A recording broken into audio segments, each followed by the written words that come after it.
আমার নিবেদন কবি সলিল চৌধুরীর এক গুচ্ছ চাবি। উত্তর আফ্রিকার সূত্রে পেয়েছি শুধু এক গুচ্ছ চাবি। ছোট বড় মোটা বেটে নানা ধরনের নানা রকমের চাবি। মা বললেন যত্ন করে তুলে রেখে দে। তারপর যখন বয়স বাড়লো, জীবন এবং জীবিকার সন্ধানে পথে নামতে হলো, পকেটে সম্বল শুধু সেই এক গুচ্ছ চাবি।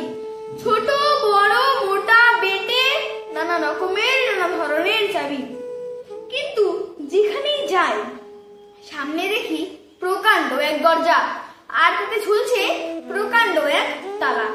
পকেট থেকে চাবির গুচ্ছ বের করি, এ চাবি সে চাবি ঘোরাই ফেরাই, লাগে না, খোলে না।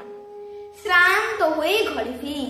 মা দেখেন আর হাসেন, বলেন ওরে তোর বাবার হাতেও ওই চাবি দিয়ে ওই দরজাগুলো খোলেনি।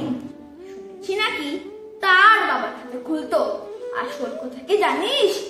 এইসব চাবিগুলো হলো সততার, সত্যের, যুক্তির, নিষ্ঠার।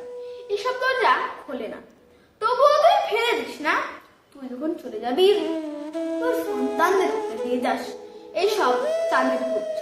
হয়তো তাদের হাতে, হয়তো কেন নিশ্চয়ই তাদের হাতে একদিন সেই সব সততার, সত্যের, যুক্তির, নিষ্ঠার চাবি দিয়ে জীবনের বন্ধ দরজাগুলো খুলে যাবে, খুলে যাবেই।